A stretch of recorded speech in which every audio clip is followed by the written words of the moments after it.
All right, guys, welcome back to Downtown Rams. As always, I'm your host, Alexis Kraft, joined here with my co-host, Jake Ellenbogen. And guys, we are coming to you after a Rams loss yesterday, 10-22 to the Dallas Cowboys in Los Angeles. As you can see, I'm looking very disheveled.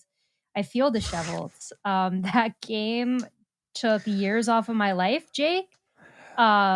It was very emotionally taxing. I know for all of us. I was telling Jake before the podcast that I don't know that I've ever seen the Rams fan base more on the same page, because usually during games, you kind of have like two schools of thought, whatever that is.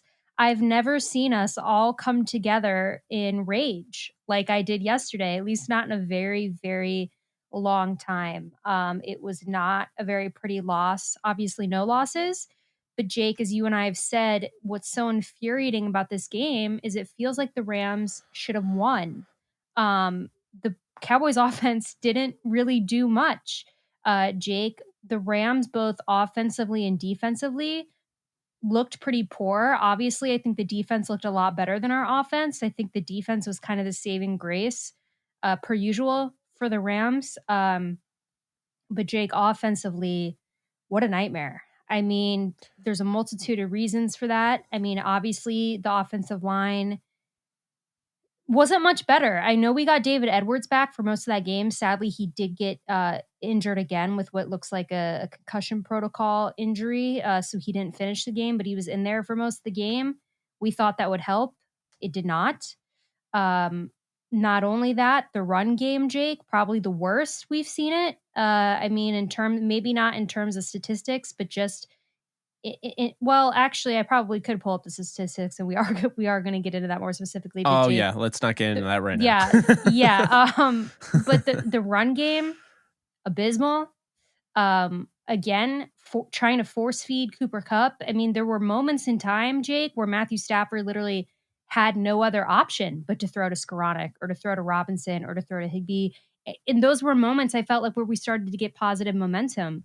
But Jake, again, it seemed that he reverted back into trying to force feed Cooper Kupp, which we were saying last week, you can't do that.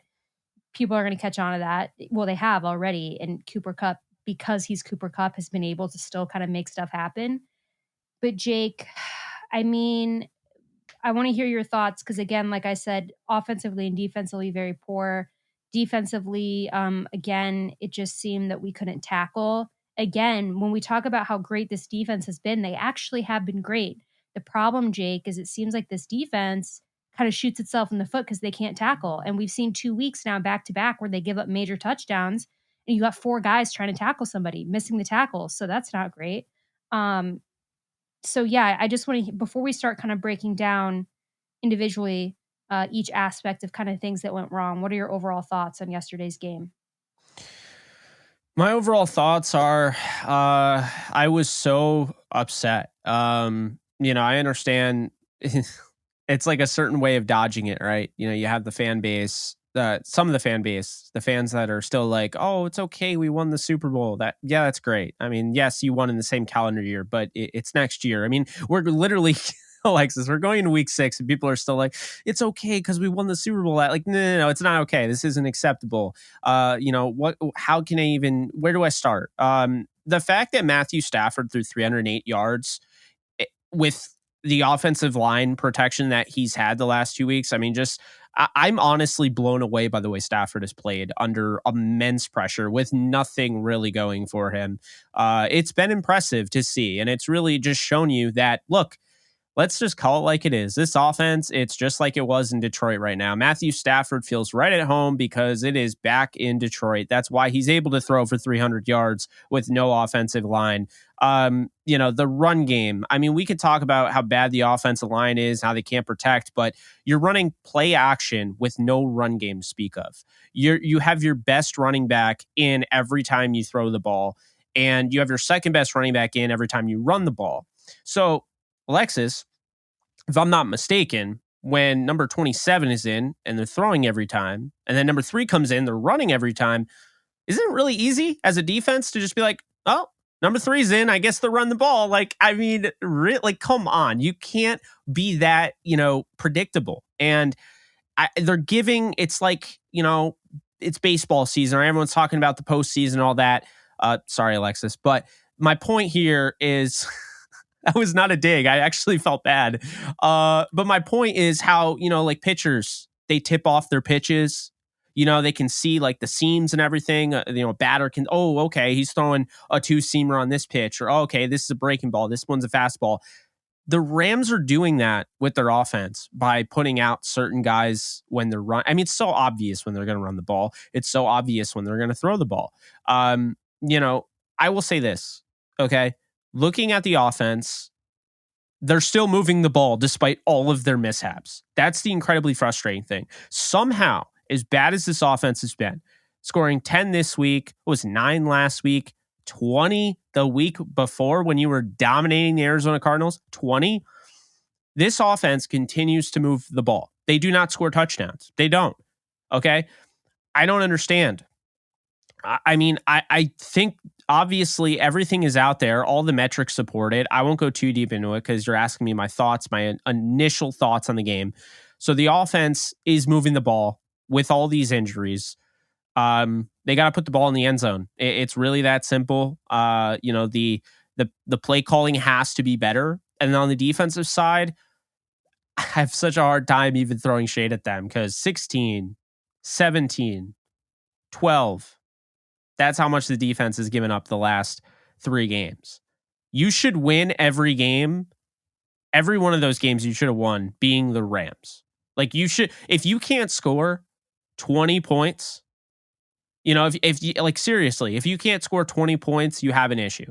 And I'm kind of at my wit's end with the whole, it wasn't our day. We just didn't have it. We're just in a rut. We'll figure it out and do it quickly because you got the Carolina Panthers who just fired their head coach, who everyone is looking at them like, it's a fire sale at Best Buy. It's Black Friday. Oh, I want Brian Burns here. I'll take Jeremy Chin with a side of Christian McCaffrey. And it's like an open buffet. But in reality, the Rams fans that are doing this, in reality, if they don't beat the Carolina Panthers, that is not acceptable. Alexis, you were in my live stream yesterday. I saw your comment because we agree. If they lose to Carolina, they may skip into the playoffs, limp into the playoffs, whatever. They're not running it back. They're not repeating. They're not winning the Super Bowl. If they lose to Carolina, you got to stick a fork in them for that. I mean, could they make the playoffs? Sure. But 2-4 going into the bye, you got to be 3-3. And you got to go into the bye. The bye could not come at a better time. Week 7, they're lucky it's week 7. I mean, Alexis, what if it was week 13? This team would be done. They'd be done. They need a bye so badly right now. They need a bye so badly. They need time off. They need time to get healthy. They need Van Jefferson back. Odell, the word is that he could be back sooner, mid-November. They need him back. But on top of it, there's so many different things. And I don't want to blame the coaches because I understand there's so many injuries, right? And I'm not even a huge fan of the whole, they don't have any depth, because I don't think that's true. Ben Skoranek, our guy Ben Skoranek, he's 3rd in all wide receivers in average yards of separation. So if you're going to say that Ben Skoranek isn't good enough to play wide receiver in the NFL, you're wrong. Clearly, he's 3rd in the league. Secondary, completely decimated. Defense has only given up 3 touchdowns in the last 83 plays, 3 games. 3 touchdowns. Secondary is completely decimated. They've been without Long. They've been without Troy Hill. They've been without Jacoby Durant, Jordan Fuller, Taylor Rapp, and yet still the defense continues. Even though they give up the big play, they still continue in the grand scheme of things to hold defenses under wraps. And then the offensive line is down to the 3rd center and their 3rd string guard. So 3rd string center, 3rd string guard. I can't sit here, Alexis, and say their depth isn't good enough. And say that they have a depth issue. I mean, I know you talk about it, and we didn't really agree on the offensive line depth. But as a whole, if you're looking at this team, right now they're banged up. We can't sit there and say, they have a depth issue because Ben Skoranek isn't good enough. Clearly, he's good enough. He's getting targeted more than Allen Robinson, who they're paying $45 million over 3 years. Okay, looks like our bet for him to lead the league in receiving at 10,000 odds is going to be an L. And okay, but I honestly think in addition to that, as I pass the baton to you, as much as I want to say, they got to get Robinson involved, I genuinely don't think, and I have not changed my opinion on this, I don't think they get how to use Allen Robinson. Everyone keeps bringing up his yards of separation. Alexis, Allen Robinson ran like a 4.62. Okay, he's not very fast. He's never been very fast. He had 1,400 yards with Blake Bortles, even still not having the speed. Okay, it's not yards of separation, which, by the way, he leads Kyle Pitts. He's higher than Terry McLaurin and DK Metcalf. I don't care about the separation. The fact of the matter is that Allen Robinson isn't being used the way he should be. Not deep down the field. He doesn't get those 50-50 balls thrown. If they're throwing Alexis, it's way over his head. It's out of bounds. That's not an opportunity. But at the same time, it's not just Allen Robinson. It's a whole damn thing. And we're going to get into it more. Well, Jake, I think the main takeaway from yesterday's game and the majority of this season is the offense isn't cutting it. It's not acceptable. I understand that the offensive line is really banged up. It's going to make things harder, but that's not the only problem. Okay, anybody who's watching the Rams game can see, yes, obviously makes things a lot harder when the offensive line is playing the way that they are. Obviously, Matthew Stafford doesn't have as much time. But it's not just the offensive line. I mean, there's problems all around. The first thing I want to talk about is the run game. You and I have been saying this pretty much consistently for the past few seasons, but it's been better at times. But Sean McVay, for whatever reason, does not like the run game. He never has. It's not his identity. He's extremely pass happy. And we've been saying, bless you. I hate sneezing. Jake's sneeze. Hate it.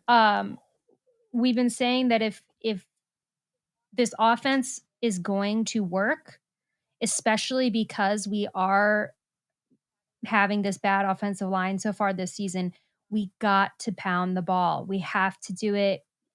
Just get it done. But not only, Jake, is Sean McVay not doing that, it's almost like he's avoiding the run game at all costs. It's been very, very weak. Very rarely is he running the ball. Not only is he just basically running away from the run game, he's not utilizing Daryl Henderson. If you look at the box score from yesterday, you have 3 guys who rushed the ball: Cam Akers, Cooper Kupp, and Brandon Powell. Cam Akers had 33 yards with an average of 2.5 yards a carry. Cooper Kupp had 4 yards for his 1 rush, and Brandon Powell had a 1-yard rush. So not very good. Not only did Daryl Henderson, they didn't use him at running back yesterday. They put him in. Daryl Henderson didn't have a rush attempt. He did have, however, 30 receiving yards on 4 receptions. So again, if they want to use Daryl Henderson in the passing game, I'm all for it. I'm all for running backs being used in the passing game. I think that Daryl Henderson is effective in the passing game. But that's secondary. He needs to be utilized in the run game. He is a running back. That is his strength. He's a very good running back. Whenever the Rams have used Daryl Henderson, a running back, he seems to get it done. I don't need to tell you. You've been saying this for a long time. There is an issue between Sean McVay and Daryl Henderson, and I don't know what it is. Maybe Sean McVay is just that aloof. Maybe he is just simply, it does not register in his head. He doesn't get it, or he doesn't care because he just wants to stick to this passing game fantasy. Jake, the problem is the passing game isn't working. It's not working. You can't force feed Cooper Kupp. You can't, listen, Matthew Stafford's hit Higbee. He's been hitting Skoranek more. We saw that yesterday. I thought that was a good sign. The Allen Robinson issue, figure it out. I'm over talking about the Allen Robinson issue at this point. If it needs to be Ben Skoranek to be that third guy, then start force feeding Skoranek. I don't care.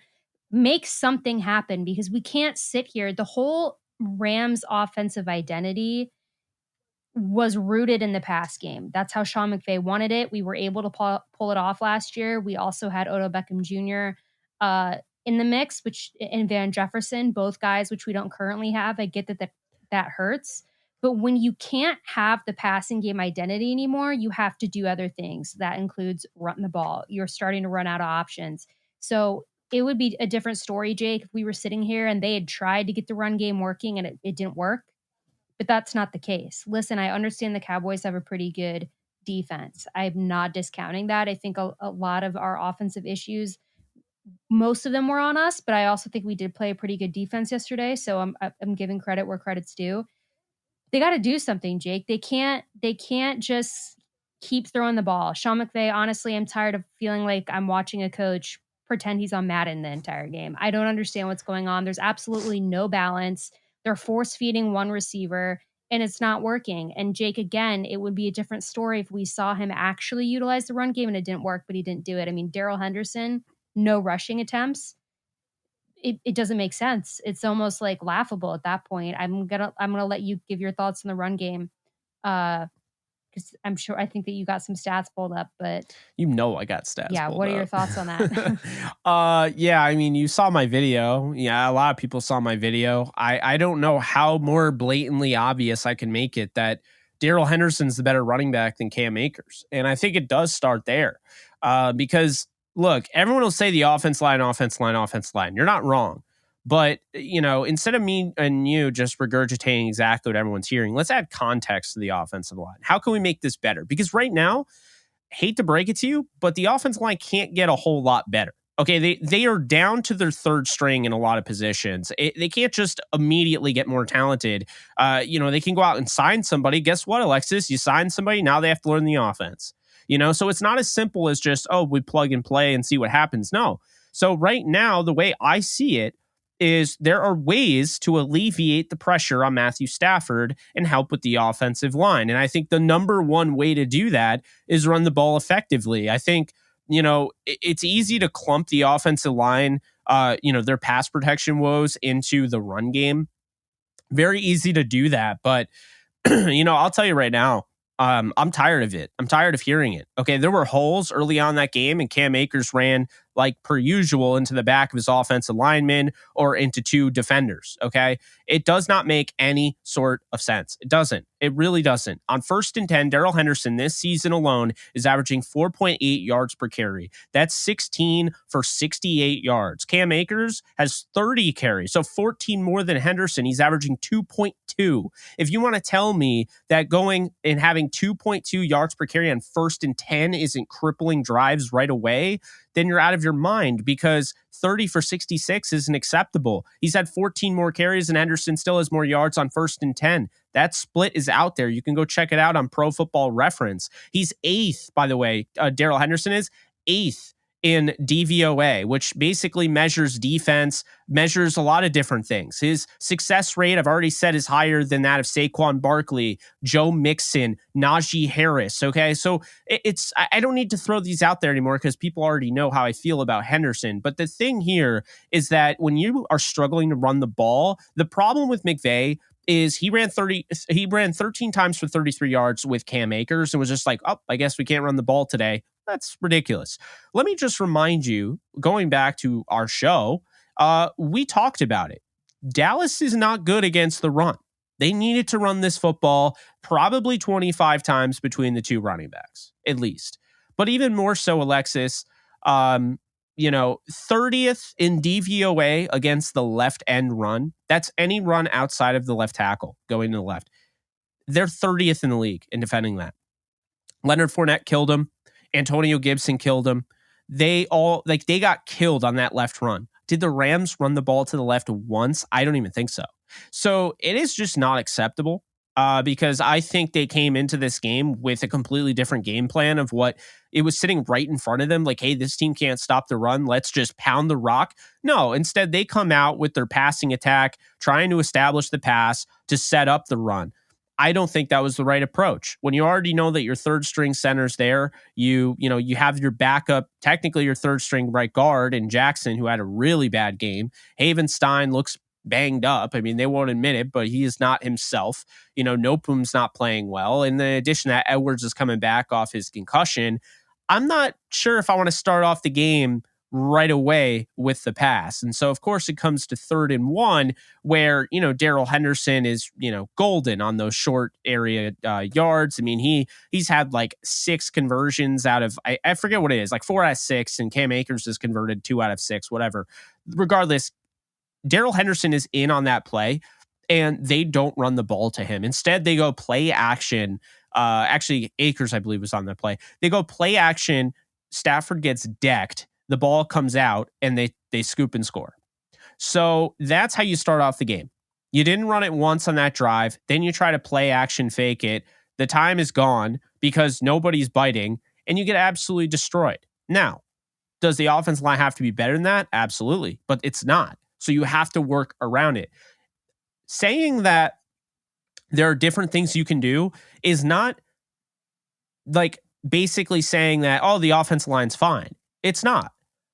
But the people that sit there and just say the offensive line's bad, we can't do anything, are not helping. Okay. If you sit there and you're a head coach, and I'm not saying this is what Sean McVay is, but if you sit there as a head coach and you're like, well, our offensive line sucks, I guess we'll just hope that we win. That's not it. You have to find ways. You have to look inner context.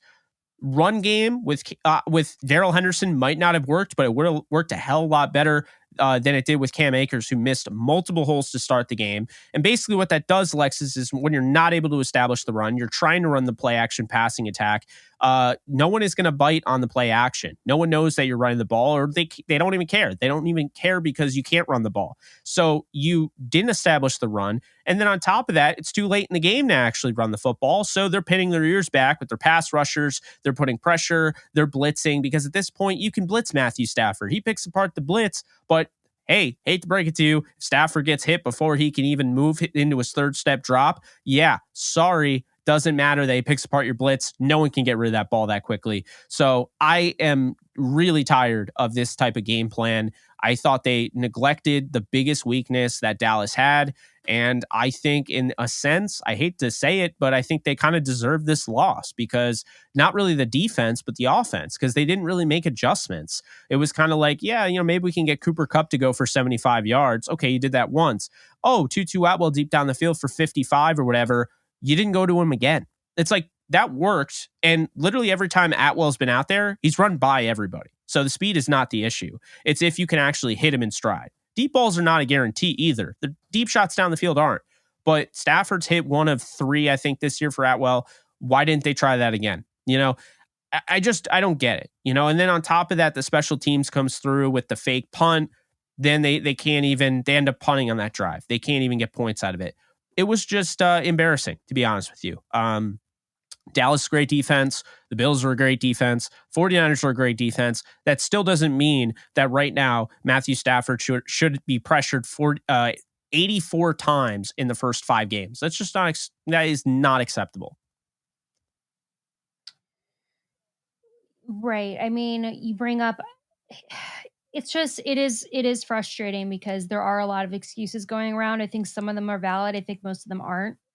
I think, listen, if the Rams, in my opinion, look like one of the worst Super Bowl hangover teams ever. I don't like that phrase. I've said it before. I don't think it's real. I think most of the time it's not true.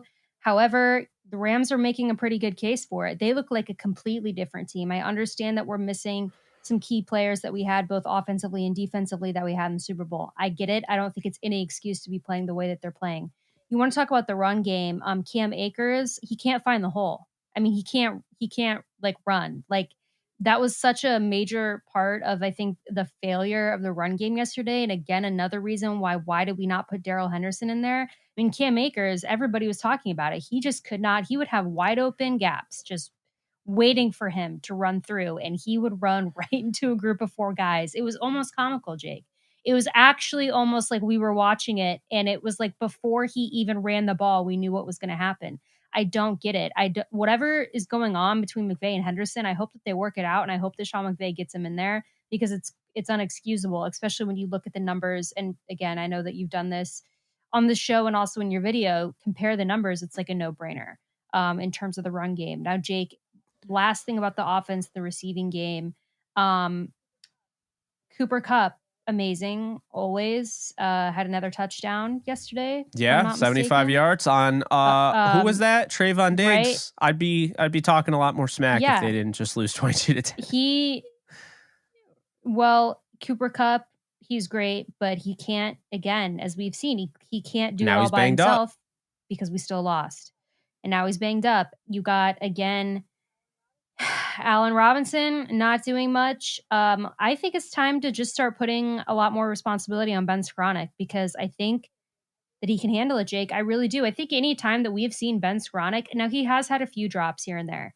I get that. It's frustrating. But most of the time when Ben Skoranek doesn't make the play, it's actually because Matthew Stafford completely overshot him or just missed him. If you go back and watch the plays that everyone wants to say, oh, well, Skoranek wasn't there. It's like, well, the ball was completely not thrown to him. Yesterday, the one ball was thrown literally at his ankles. I mean, I don't understand. Oh, that was brutal. Why people hate on Ben Skoranek so much. He makes big plays, guys. He's actually, in my opinion, right now, he's our second best receiver. Yeah. Allen Robinson's not doing anything. The three of them right now, it's Kupp, Sko, and I'd say Higbee. I mean, those are the three that Stafford trusts. That's our big three. So get on the Ben Skoranek train, guys, because unless something drastic happens with this offense, we're going to need to start force feeding him as well in order to get stuff done. Higbee is great. I think he's a very underrated tight end. I say it all the time. Cooper Kupp, obviously amazing, but something's got to give. I mean, I think our offense, and Jake touched on it earlier, it looks very stale. And that's so surprising, right? Because Sean McVay has kind of made it his thing to be creative. He likes the flash. He likes the big plays. But guys, it's either not working or they've run out of ideas because, again, a kind of a collective thing that I think we all touched on, just talking with Rams fans, is that the offense looks super predictable. It looked super boring. It was super where's the easy fullback? to figure out, not only by us. Like, you know what I mean? Their best offensive game was week 2 against the Falcons when, oh, that's right, they used Skoranek at fullback. And then they went away from it. Like, they used it a little bit. They used it decently against the Cardinals. Then they completely got rid of it. I don't know. It's very confusing. I don't know what's going on, but I can't talk about the offense anymore, Jake. Let's move on to the defense. I think we all get it. Like, there's just a lot that needs to change. And Jake, let's talk about the defense, because here's the thing. And I said this, I think, earlier. Our defense is actually playing really well. The only problem we're having on defense is shooting ourselves in the foot. And basically our mechanics are off. I mean, the tackling is just really, really poor. I mean, guys, there's been 4 touchdowns in the past 2 weeks that simply were a result of bad tackling. I mean, just guys getting through 5, 6 Rams players and us not being able to tackle. That is something that is totally, I mean, it's concerning. Obviously, you're playing in the NFL. You want to be able to tackle, but it's fixable. I mean, it's something like, again, I don't think it has anything to do with the scheme. Everybody talks about bend, don't break. Well, that's working. When it hasn't worked, it has been not because of the scheme at all, in my opinion. It's been because of the Rams players just not executing, not being able to get the play done, and giving up large plays. You know, I think we can all agree on that. The tackling and those kind of were unfortunately highlight real plays for the other team. But it was on the Rams. They just should have been able to tackle. So Jake, looking at our defense, I mean, I could think yesterday, Aaron Donald sack, obviously really good. Jalen Ramsey sack, which actually was his first regular season sack of his career. Crazy. So that's a fun fact. I didn't think that would be the case. So that's awesome. Like you mentioned, Jake, we have a really banged up secondary, and we held the Dallas Cowboys to 17 points. 22 points. My mind is all over the place. I was being a little optimistic, I guess, but the point stands, right? We are playing actually not that bad a defense. I think it gets a little bit lost in the mix because we're losing games. And a lot of people, like, you just assume, oh, well, our defense needs to be better, and you're not really looking at the field. Raheem Morris needs to be fired. Offense. We're still doing that. So, no idea. Right. The overreaction. Overreaction. They call it Overreaction Monday for a reason. So, you know. Yeah. So, Jake, overall, what were your thoughts on the defense this game? And what do you think it was maybe that we could have done better to not allow those 22 points to have been scored? Yeah, I mean, you know, they only gave up 6 because, you know, they had the opening play, the scoop and score fumble. So yeah, they only gave up 16. Oh, right. Oh, yeah. We're going to get to that. Why? Yeah, so this week, they pressure Cooper Rush 10 times. They hold him to a little bit over 100 yards. He was about as ordinary as can be. They played more it's weird. Like, they're a more laid back defense. They're not the aggressive go get 'em like last year at the end of the year where you had like Von Miller just pinning his ears back, rushing the passer. All right, so I'm going to say this. I definitely see a fit for Brian Burns, who the Rams are literally playing this Sunday. The trade deadline's coming up, and they only had 10 pressures. Aaron Donald was 6 of those pressures. The reason the Dallas Cowboys were pressured so much early on is because Aaron Donald. I mean, I said it on the show. I was like, I feel like Aaron Donald needs to have one of those like breakout games. Even still, that wasn't enough. But he was incredible. He really was. 6 pressures, 2 sacks, 3 hurries, 1 hit, 4 tackles, 5 stops. I mean, he was great. But it does feel like, as much as I do, and I like Justin Hollins, okay? I like Justin Hollins. I like Terrell Lewis.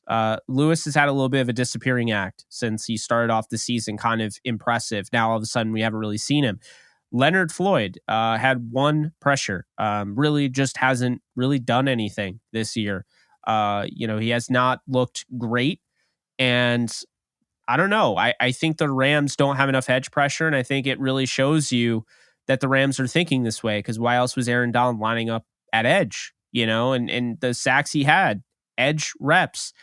I mean, that's not good enough. And I mean, we talked about in the offseason, this is a team that should be looking in the draft to go out and get a guy. We talked about them going after potentially, Hassan Reddick, who went to the Eagles. We talked about them replacing Von Miller with a pass rusher. And as much as I hate to say it, they replaced Von Miller with a luxury guy in Allen Robinson, who now they don't even know how to use. So it might end up always coming back to that. Honestly, it's been very, very frustrating. I think the defense is still very good. I think they're consistent. Like I said, 3 games in a row where they have allowed fewer than 20 points. Normally, you should win those games. The most they've allowed 17 over the last 3 games. Aaron Donald, Bobby Wagner, Marquise Copeland were outstanding, I thought. Grant Haley was outstanding. There was a play in particular. They're going to, it looks like CeeDee Lamb, I think, was on the sideline. And normally any cornerback, Lex, is just going to push him out of bounds. Nope. Grant Haley gets behind him, does the Heimlich maneuver. Just kidding. But he hits him and the ball comes out. And now all of a sudden that's an incomplete pass on 3rd down. And instead of you're going, they gave up another 1st down, boom. 4th down, now they're punting. That was a huge play by Grant Haley. He had another huge play, near their own territory. It was a quick screen, and we already saw Dallas was having some success with that. So they do a quick bubble screen, and Grant Haley gets down there, and he tackles. This guy is a tackler. I mentioned it last week, going head on with George Kittle. Did he make the tackle? No. Did he slow down George Kittle? Yes. It just shows you that his priorities in just tackling and just really trying to wrap are there. He missed a tackle on that run, but all in all, I've been impressed with him. The guys that missed tackles in this game, according to PFF, Burgess, Nick Scott, and Grant Haley. So only 3 missed tackles. I think they pretty much all came on that the Pollard run. And it was just, they guessed the wrong gap. You could see it. I felt like I was watching it in slow motion. You could see the way the play was developing, and they're like, oh no, they're going to the wrong gap. He's got a wide open, boom. And sure enough, he's gone. The irony is that both running backs, both of the best running backs in this game are both from Memphis, and they both weren't really utilized. I mean, Pollard had a huge gash run. He ran 8 times. They held Ezekiel Elliott in check, 22 for 78.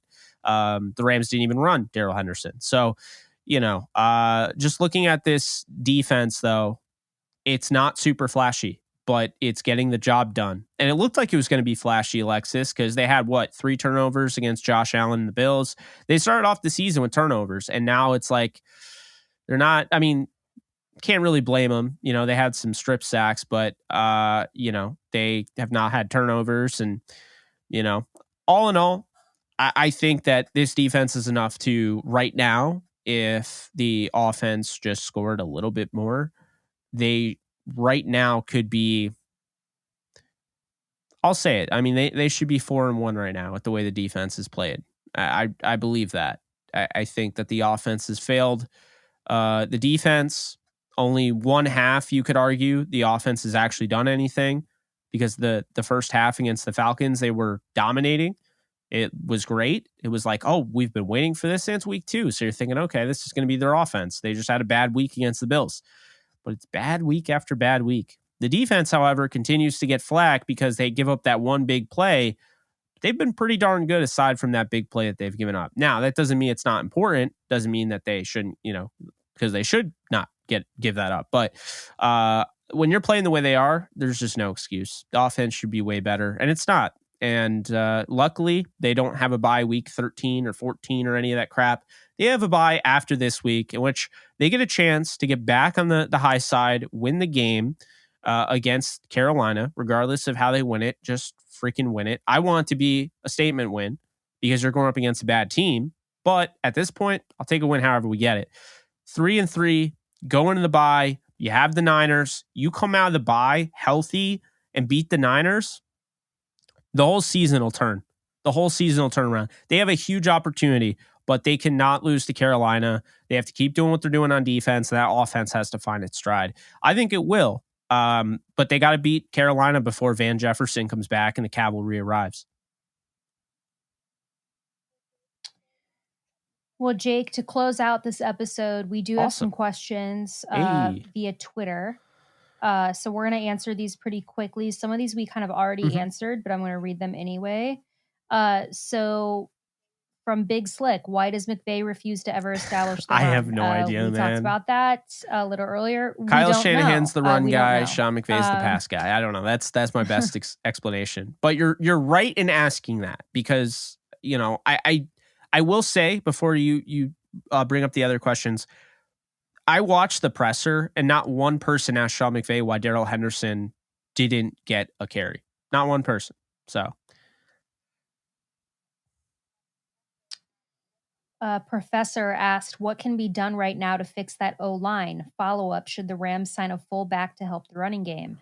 I don't really think we need to sign a fullback. I'm fine using Ben Skoranek at fullback. I think he gets the job done. Now, fixing the offensive line, a little complicated. I would like to see us get somebody. I would trade for an offensive lineman. I know that sounds weird. I'm always like, we don't need to give up more draft capital, but I just think we're at the point now where like we have to do something, because if they refuse to get the run game going and they can't figure out how to get the passing game to work, then it's just like, that's kind of, to me, it's like the least we can do is at least give Matthew Stafford more time. Maybe that fixes things. Not putting you on the spot, but like, do you have anybody in mind, or you're just saying like they should trade?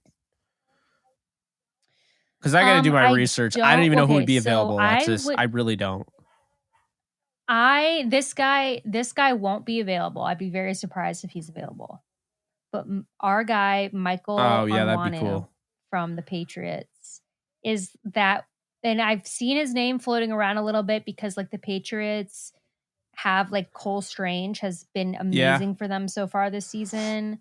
I forget the name. They've got like another guard. So some people are like, well, maybe they'd be willing to like let Michael go like for the right price. I would love to see somebody like that. Also, Austin Corbett, the Panthers were supposedly going to have a fire sale.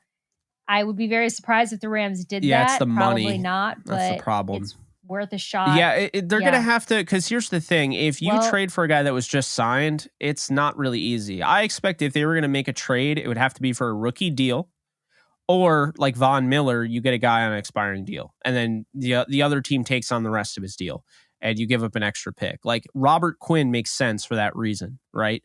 Because they would just take on the rest of his deal, and then the Rams would give up a more premium pick because they're taking on the contract. Corbett, I like on Wenyu. It's funny. Our guy Calvin Anderson, I would have said before poor Garrett Bowles lost his season to an injury. So, I was happy for him to be in that game, but I was like, man, I actually was kind of looking at him like, man, that would be pretty solid. They do have kind of a connection with Denver with the trades, but yeah, it's hard right now. I mean, as soon as you say trade, I always think of Andre Dillard, but with the Eagles, I think he's hurt anyway. So that wouldn't work out. And the Eagles, Mailata's injured, so that wouldn't work out. But I'm sure there's somebody out there. That should probably be my next project, to really go through and find somebody. But Matt Skura, you have a veteran center, and then you have a veteran guard in Ibushi. Maybe you play them this week. Give them an opportunity. Who knows? I don't know. I don't think Whitworth comes back, though. I know everyone keeps saying that. I mean, I don't think Whitworth is coming back, because I don't think, like, the Rams just paid all that money to Noteboom. I think they're hoping that he just kind of gets through this and is able to overcome it, but he's not particularly playing all that well. I don't think Whitworth comes back either, unfortunately. But from Tyler Monroe, he said, "Where's our rookie defensive back, Quentin Lake? I know many fans were excited about him, but he hasn't played a snap." He is on the PUP list. So he is injured right now. He's not able to play, but he's We'll have to make hopefully a going to be decision back on that soon. sooner I than think later. after the bye, they'll have to decide whether Yeah. or not they're placing him on IR, because I don't think you can be on the PUP list past week 7. I don't think. So we'll see. Yeah. So we'll see. But he's hurt. He's not like a healthy scratch. He's not able to play right now. Jason asked, why does McVay keep using Akers even though he's awful in all 3 phases? We talked about this earlier. We don't know. We are not sure. Miguel Lopez said, this goes beyond the bad offensive line. I've been very critical of McVay since 2019 and have been laughed at, but has McVay lost his fastball? So this is a little bit of a complicated question, I feel, because the very vague answer you could say is this season, yes. So far, he has been pretty stale and predictable. That's, I think, been pretty obvious. However, I don't know that I can answer that question without really thinking about it in terms of like overall. I think McVay and most of the Rams coaching staff is just like kind of confused and trying to find where their particular identity is right now, because what they've been doing is no longer working. So it's kind of like in this limbo phase. I think Sean McVay is trying to do what he's been doing, but that's kind of the problem. That's kind of what, like, he's been forcing it and we're like, this isn't working right now. Try something else. So I guess Yeah, it's tough, right? Jake, because you remember last year they go through the no-win November, and then, Sony Michel can't play in the offense they're trying to run. And so they moved to more of a 12/13 personnel attack. And it was a completely new offense, but it allowed them to kind of play the clock, and their defense was playing super well. So, maybe they have to go back to something like that soon. But they don't really have anybody that's meant for that. I mean, I'm sure Henderson could, he'd be fine. But yeah, I'm at the point though where it's like, as frustrated as I am, I try to understand McVay. I try to kind of put myself in his shoes. Like, your quarterback is getting pressured way too much. I mean, I still think the best way I can explain it is that McVay is not without blame, because he can do things to better serve the offensive line, the lack of pressure for Stafford, or the lack of protection for Stafford. Definitely not the lack of pressure. But at the same time, I don't think he deserves as much blame as he's getting, because the play calling is bothersome, and you and I have, complained about it. But, I do think there are some good moments, and I do think that they, again, they're still moving the football. I think it's just a couple of personnel decisions that, they're not, they're not coming through, and in like the Henderson one, not using, Skoranek at fullback, maybe trying to force Allen Robinson too much. I mean, they're trying to force him into Robert Woods. You could argue it all comes back to that decision that they made. That, I know I've become a huge fan of Allen Robinson, the potential of that, what he could do this year. But if I knew they were going to use him the same way as Robert Woods and try to replace him, then I would have just stuck by exactly what I said. I thought the trade was stupid. I thought they should have kept Robert Woods. And I wasn't a huge fan of necessarily signing another wide receiver when you could just wait till OBJ comes back the way Van was playing. I do have to wonder when they signed him, that had something to do with Van's injury. Maybe they knew something ahead of that and wasn't just a luxury. Like, they realized Van wasn't going to be ready. It just makes you wonder. But it's also, again, we're going into week 6. I think if it was week 14, we're having the same conversation, then I would be like, okay, Sean McVay has met his match. This year, he couldn't do it. And unfortunately, this isn't going to happen. But it is week 6 going into it. I think that with all the injuries, I mean, unprecedented number of pressures on Stafford. I mean, this is more than pretty much any era with the Rams. The Sosar Rams didn't even get this much pressure this quickly. It's like it's hard for Sean McVay to do a lot. And so I don't look at this as like, yep, I told you so. Sean McVay ain't the guy. Sean McVay is the guy. Sean McVay won a Super Bowl. But right now, Sean McVay is facing another level of, I think anyway, another level of pressure that, I mean, I don't even think he faced during the no-win November, because I think the no-win November, like the big issue is that it's pressure right now. During that time, they weren't winning. They were getting beat and they were shooting themselves in the foot. But like now they really don't have the protection for Matthew Stafford that they've had in years past. And it is going to create a problem, and Sean McVay is going to have to figure it out, because they've been dealt a bad deck, if you will, to start the season. But the NFL is not too kind to those teams that kind of roll over and just be like, woe is me. We've been banged up with injuries. Like, it's not our fault. No one cares. So I think at the end of the day, Sean McVay is going to have to, make a decision whether or not, it's a complete reshuffle of the offensive line. They've tried it for 5 weeks now with guys in and out, but mainly having Noteboom at left tackle, Havenstein at guard, having Alaric Jackson at right guard. Maybe you move Jackson to left guard. Maybe he plays better with Noteboom. Maybe you move Jackson to left tackle. You move Noteboom to guard. You got to figure it out. And I think it's going to create a potentially rewarding opportunity for Sean McVay, because if they're able to get through this, which I do believe that they will, it's only going to make everyone stronger.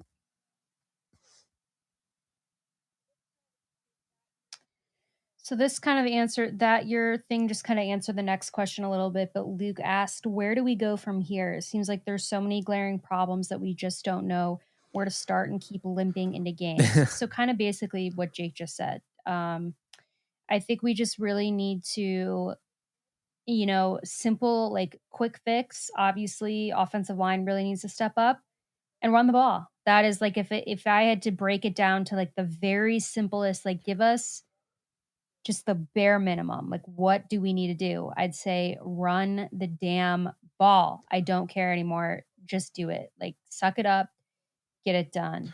I gotta say, as much, I give Daryl Henderson a lot of credit, but I don't want this to go without saying, I can't wait for Kyren to get an opportunity. Because I think he could really help. And also another thing, me too. Think about this, Alexis. If he comes back and you have him, you have Henderson, you could use them both in the same backfield. They can both pass protect. It wouldn't tip the hand, because if you were just running with those two, used Akers, sparingly, used Malcolm sparingly, even if you put him back on the practice squad, then you have those two guys that every time they're in, they're pass protectors. But then you start running the ball with them, kind of mix your pitches up a little bit more. It's not as easy to telegraph. So I don't know. I think Kyren could be kind of a key here if they use him in tandem with Henderson. He definitely could be, because he can pass protect, he can run, and he's very effective in the pass game. So it's just another weapon, I think, that would help Matthew Stafford in kind of every facet of the game. So they said like 4 to 6, like we're nearing that point for Kyren. I don't want them to rush him back, because the last thing I want is for them to rush him back. He has that really I'm worried about them redshirting him, though. That's what I don't want to see. I think he can contribute, and I don't think they're good enough right now with all the injuries to just redshirt him. I agree. I don't want them to redshirt him, but I also don't want him to like when you get injuries like that, I feel like early on in your career, it can derail your career. I mean, it can really if Kyren went out there not healthy and did the same thing to that ankle, I mean, that'd be very difficult for him to ever get back to full health with. So that's my concern. But yeah, the Rams unfortunately are kind of in this position where it's like, we need him. Like, this is not something I don't think they really want to wait on. So we'll see. Super Bowl champion Breezy said, "What's a good hobby to pick up on Sundays?" Hopefully you won't need to find one. Well, Hopefully this 9 gets p.m. turned Eastern around. time, you should always be Try watching House of the meditating. Dragon. That's all I can say. Even though I waited until 10 House of last the Dragon. night. I don't watch Nope. I don't watch House of Sunday the Night Dragon. Football anymore. I just watch House of the Yeah, I Dragon. know. I take that back. I watch Sunday Night Football I'm for the with you first there. hour, and then I watch House of the Dragon. All right. Kelvin Morales said, "Where's the old McVay offense? Sweeps, bunches, rollouts, reverses. I get that with Stafford at quarterback, McVay believes he doesn't need those plays to be successful, but with a struggling offensive line, it helps. McVay's ability to adjust at halftime is also sus." Well, McVay has never been able to adjust at halftime. So that's something that we've been talking about on the podcast. And like, I think there is a number you can pull up, but whatever is happening at halftime pretty much stays the same for the Rams. Matthew Stafford changed that a little bit last year with his fourth quarter thing, but that wasn't that was I don't think it ever really changed the outcome of like a halftime score. I think he's so made I don't really have an adjustments. answer for I just that. don't think that's his bread and butter. I think that in terms of the sweeps bunches, I think that everything is just derailed by the offensive line and the lack of receivers right now. So I'm sure McVay would like to be doing all those things. I just think he's kind of hesitant to do those things right now with the pieces that he has. I think everything is just kind of like, I feel like he's just kind of stunned and he's just not. I don't think I think he's confused. I know that my answer was confusing, but I also think that McVay's confused. Jake, what's your answer I to just that? right now I think it's so complicated because I was thinking about this and I'm like, how bad really was Jeremiah Cologne physically? Because he gave up 5 pressures. That's not great, but you could also argue he hasn't given up a sack in 2 games. The thing that I think with Cologne, Alexis, and I think you're definitely going to agree with me when you hear this, is no one's bringing up it's the protection calls. And this guy doesn't have the experience, to know, okay, hey, like we gotta adjust our offensive line. We gotta call this protection. This is not a John Sullivan. The year the Rams go, to the playoffs. This is not John Sullivan. This is not, Scott Wells with the Rams. They brought him in. I mean, he wasn't great. It was towards the end of his career. He wasn't great, but he was really good at protections. He was good, mentally. Jeremiah Cologne is being asked to do a lot, and in such a short amount of time, Well, it's also the continuity between him and Stafford as well. So I think, and I know it was his first week, preparing with Stafford and going through practicing, but I think some of that could be also making the offensive line look even worse than they are, because if you're not getting the right protection shifts and all that, then you're not communicating with these guys and they have no idea what to do. Fun fact, Bobby Evans actually ended up playing decently in his 11 snaps. I don't believe he allowed a pressure. He allowed 1 pressure. He wasn't as bad as I initially thought. I know I pile on him a lot, but I just wanted to be fair to him because he came in a pinch, 11 snaps. He gave up 1 pressure. Not amazing, but he was not horrible like I normally make it out to sound. Something that I do want to point out, Jake, that I did hear is that the offensive line, particularly last night, was having trouble with the silent count, and particularly Cologne was. So again, I think that goes into your point. You're new to an offensive line. You're already having some kind of continuity issues, some communication issues. You add a silent count in there, and you're like stunned as to what's going on. So I'm not particularly giving him a pass, but I am saying that like I do think that it was a little difficult for him last night on multiple levels. He was like confused. But I just want to point out that I heard that to offer some kind of perspective and context. That kind of goes into Andrew Hall's question, which is, do you think they will finally address the O-line via free agency? I don't think it'll be via free agency. I think that they, if they kind of already it, have, right? Because they added Skura and they added Odeabushi. I mean, those are technically free agents. Here's my issue with the Rams O-line is that, I think there's obviously we want them to be great, and there's a lot of people that are really frustrated with them. But you have to realize the Rams spent money on Nopum. The Rams spent money on Allen. They spent money on Coleman Shelton. Okay. They drafted, an offensive lineman. They drafted Logan Bruss. Bruss tears his ACL. Shelton doesn't even, he doesn't even last 4 games. Allen didn't even last a whole game, and Nopum has struggled. I don't think like they could not have foreseen this because Nopum played very well every time he was counted on last year and years past at guard or at tackle. He played very well. Coleman Shelton was huge last year when Brian Allen went down. He looked better than Brian Allen. Then Brian Allen played pretty well in the postseason. So it's like it sucks because you wouldn't have known ahead of time that Logan Bruss was going to tear his ACL in the preseason. And the thing that sucks about that, Alexis, is we never got to see Logan Bruss around good offensive line talent. He was playing on a backup offensive line, half of which didn't even make the team, and he's playing with them in preseason. So we didn't get much out of him. He didn't really get to work on anything this year because this entire year is going to be a wash. He's going to be spending time trying to get ready. So it really just blew up in the Rams' face, and I don't really feel like it was deserved. I think it's just the nature of the beast. I mean, you look at the Ravens last year, they lost all their running backs. I mean, it wasn't deserved. They addressed running back, but they lost everybody. I mean, Dobbins got hurt, Gus Edwards got hurt, they all got hurt. And so I feel like it's kind of that. That's how I would explain it, is that, looking at it, they've addressed the offensive line in free agency this year. They're just not big names. And they addressed the offensive line in free agency in the offseason. And it just, even through the draft. And unfortunately, it blew back in their face. The only guy they have from the draft is Curry. And, he's more of a project, I think, that they like long term, whereas Bruss was kind of closer to being a plug and play guy. And I honestly think preseason made him look worse than he really is. I think he could have been a plug and play guy.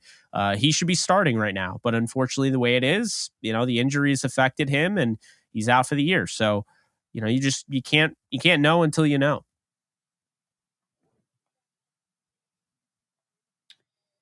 Last question here, Jake, from Greatest Show on Surf says, want your and Jake's opinion on this.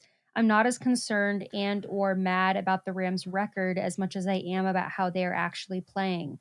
Our 3 losses look terrible, but even our 2 wins, we honestly didn't look great either. It looks like we just aren't competing. I agree with you. I don't think we've had a good game this season. I know that we're 2-3, but there hasn't been a single game from the Rams this season that I've thought, wow, good game from us. Other than I've thought a few times like, oh, our defense did well considering the circumstances. That's different. But overall, as a team, the Rams have not looked good. It certainly is not how you would want a team to look after winning a Super Bowl. So I think Jake and I can both agree with you there. That yeah, I mean it's not so much about the record. Obviously, the record is important because that's what you need to get to the playoffs. That's usually a signal that your team is doing pretty well. But it's more concerning just the actual gameplay, just kind of witnessing and these kind of excruciating games. Whether we win or lose, it's just been really tough to get through all 5 games that we've played. Because we know that the Rams have the potential to be playing better. We've seen them do it, so it is concerning to see that they're kind of asleep. Yeah, I mean, it sucks because you're right. I mean, they haven't had a good game. They've had moments of good games. Like I mentioned, they had a really good first half against the Falcons, but they haven't put together a game where they won in all 3 phases. You could argue the Cardinals game, there were miscues, 2 drop touchdowns, a fumble at the goal line. That was probably their best game because they gave 81 plays to the other team and they did not score a touchdown. But the special teams wasn't great, so it's like, yeah, they really haven't had a full all 3 phases type of game that you would have expected from a Sean McVay coach team. That is probably coming, but I don't know when. It could be this week. This could be their get right game as we continue to throw out there and they continue to lose and not get right. This could be their get right game going into the bye where they win in all three phases. I think it's very important to do that. I thought special teams came up huge, against this team, this week against Dallas. And I thought the offense didn't do enough, and I thought the defense. So this was a 2 out of 3 phases game. We got to see all three phases, I think, and you don't need to see all three phases to win a game. I mean, let's be honest here. Did the Rams deserve a win more than the Denver Broncos and Colts did on that Thursday night game? Yeah, I would say they looked better than those teams did, but that's not how it goes. You play who you play, and you have to overcome adversity. I mean, no one's going to feel sorry for you. That's not how this league works. And no one felt sorry for the Rams last year when they went down with injuries. So, this is a team that won the Super Bowl with a guy in the back end of their secondary who was 2 years out of retirement.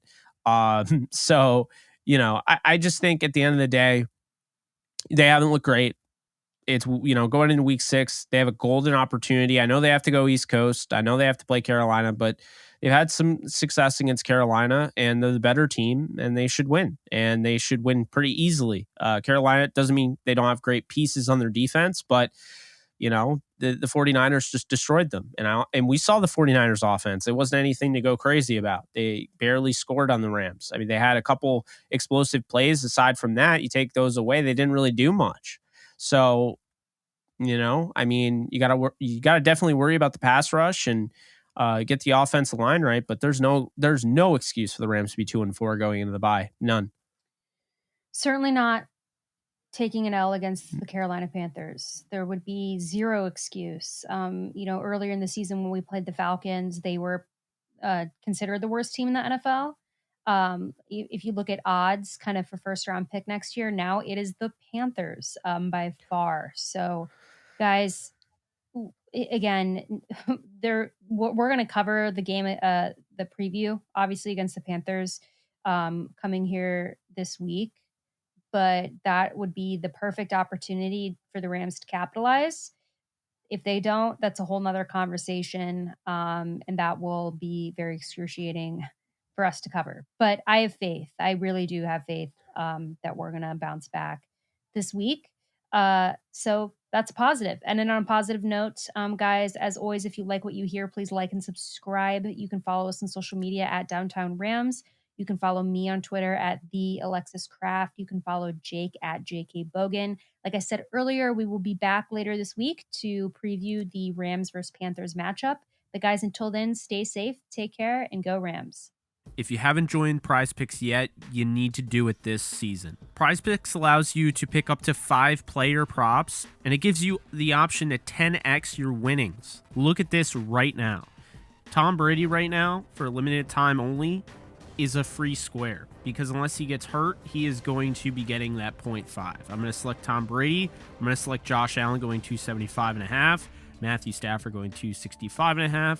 We'll just throw Lamar Jackson in here, and let's just throw Justin Fields gets more than 191.5. So what you do here, you put more or less if you believe, Lamar Jackson gets less than that. And there you go, 10x your winnings if this pays out. You will actually get paid out even if you only hit 3 of them. You'll get 0.4 times your money back. You'll get 2 times. You'll double your money if you get at least 4 out of 5. Deposit today by using our promo code DTRAMS, and you'll get up to a $100 bonus match.